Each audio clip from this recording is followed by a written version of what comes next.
Oke para investor, kita ketemu lagi. Hari ini kita akan bedah salah satu emiten yang cukup menarik perhatian, PT Asuransi Ramayana atau ASRN. Laporan keuangannya kemarin bikin banyak orang kaget. Nah, tugas kita sekarang adalah mencari tahu, apa sih yang sebenarnya terjadi di balik angka-angka itu? Oke, kita langsung aja ke intinya ya. Kita mulai dari angka yang jadi headline di mana-mana. Angka yang mungkin bikin sebagian dari Anda sedikit cemas. Yap, ini dia angkanya. Sepanjang tahun lalu, laba bersih ASRM itu anjlok, terjun bebas 55,2% dibanding tahun sebelumnya. Angka sebesar ini, kalau kita lihat sekilas, jelas-jelas ini adalah sebuah red flag, sebuah lampu merah yang menyala terang. Coba kita lihat datanya lebih detail. Laba bersihnya turun dari 48,2 miliar jadi cuma 21,6 miliar. Pendapatannya memang turun juga. Tapi perhatikan, penurunannya cuma 17,9%, nggak sedalam penurunan labanya. Nah, ini petunjuk pertama kita. Ada sesuatu yang terjadi antara pendapatan dan laba. Tentu, kalau cuma baca judulnya aja, kesannya buruk banget kan? Tapi, kita sebagai investor yang cerdas, kita tahu cerita nggak pernah sesederhana itu. Tugas kita bukan cuma baca angka, tapi mengerti cerita di baliknya. Yuk kita gali. Oke, sekarang waktunya kita jadi detektif keuangan. Kita akan coba lihat lebih jauh dari sekedar angka laba rugi. Kita mau tahu gimana sih kondisi kesehatan perusahaan ini sebenarnya? Nah, disinilah ceritanya jadi super menarik. Lihat deh, ada semacam kontradiksi. Di satu sisi, total aset dan liabilitas atau utangnya menyusut. Tapi di sisi lain, lihat kolom kanan, ekuitas alias modal bersihnya justru naik.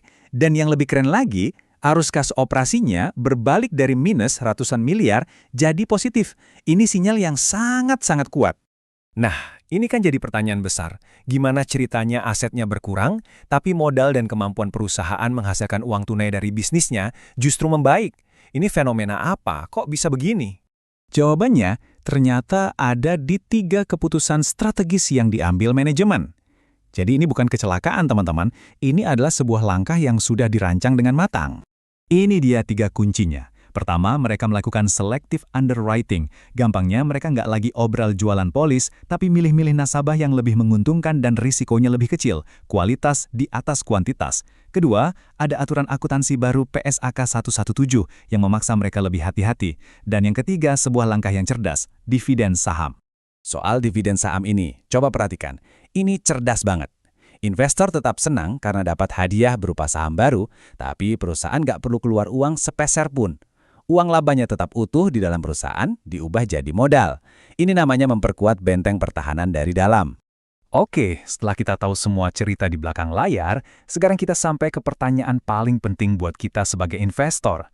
Dengan kondisi kayak gini, saham ASRM ini sebenarnya murah atau mahal? Nah, tabel ini nunjukin sebuah paradoks yang nyata. Kalau kita lihat dari PE ratio, yang membandingkan harga dengan laba, ASRM kelihatannya lebih mahal dari rata-rata industrinya. Tapi, coba geser pandangan Anda ke PBV, yang membandingkan harga dengan nilai buku atau modalnya.